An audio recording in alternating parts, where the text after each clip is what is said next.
Good morning, everyone. Hope it's morning where you are. Sunrise here.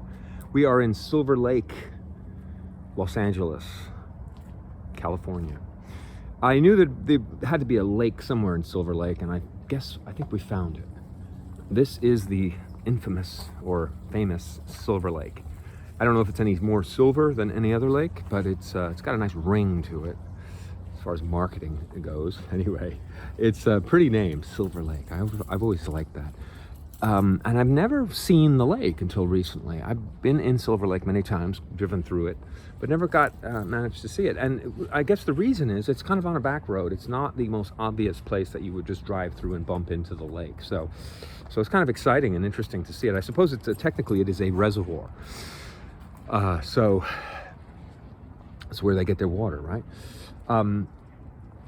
I've been thinking a lot about home values. I know that it's such an interesting time in the world where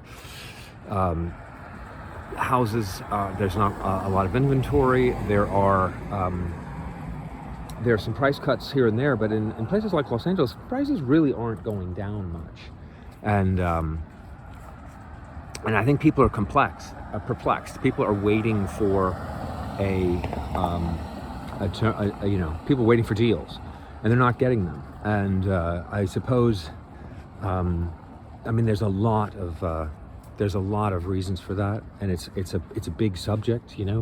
I think the thing that I would remind clients of, because I'm a realtor, and I of course I want people to buy houses, but I also want to be ethical. I don't want to sell somebody something that they don't want or need, and I don't want to anybody to feel ripped off or abused, right? There's a fiduciary responsibility you have to clients, and you certainly don't want to be that realtor who gives people buyer's remorse because you talk them into buying a house. But one thing that I've discovered over having researched this for years now is that what happens with a house is that the house really doesn't, the value of the house doesn't really change. You think of it in terms of desirability. A house in one of these beautiful houses in Silver Lake, look at that. The desirability doesn't really change. The value, in other words, don't think of it in terms of money, think of it in terms of desirability. People want it, and they're willing to make sacrifices for it. That doesn't change. These houses here, they've been very desirable for a long time, and that's not going to change.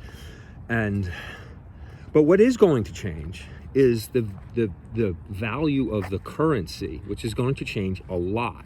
We all know that, right? Over the last 100 years, there's been a dramatic change going from, currency being hard to acquire to currency being easier to acquire, at least in numerical terms. In other words, how much is $100 worth? Well, it's not worth much now compared to 100 years ago.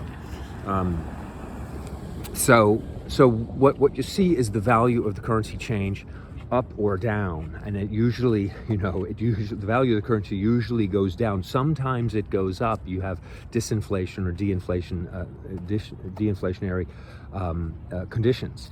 Usually you have inflationary conditions, which brings the currency down, meaning it's less valuable. So when you find your dream house, I would encourage you to buy it. And the only criteria is don't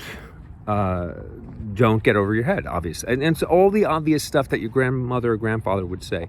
Don't get over your head. Don't put down 1%, 5%, 10% a down payment. Bring in at least 20, bring 30, bring 50% in. And then when the value of the house decreases after you buy it, don't panic and don't pay attention to the value of the house, because it's not the value of the house, it's the value of the currency that you're going to be obsessing over. If you say, oh my God, I bought this house for 1.1 million and now it's worth 900,000. The house hasn't lost any value, the currency has. And that would be the main thing. Now, the obvious thing is you need to not get foreclosed upon, and you need to, because I'm upside down on my house. Well, the upside down only matters if you have to sell the house, and if you if you found your dream house and you did it the right way and you put a lot down and you're not about to get fired or laid off, which I know happens, it happens, or people get ill, people get cancer, horrible things happen, right? But barring anything like that, under normal circumstances, you put a big down payment down, your job is secure, your income is secure, and you found your dream house and you pay for it, and then it goes down in value, and then you get mad at me. Well, I wouldn't get too mad at me or a realtor, because it's not the value of the house really doesn't change. It's always the currency. So that's enough for me from beautiful Silver Lake, California.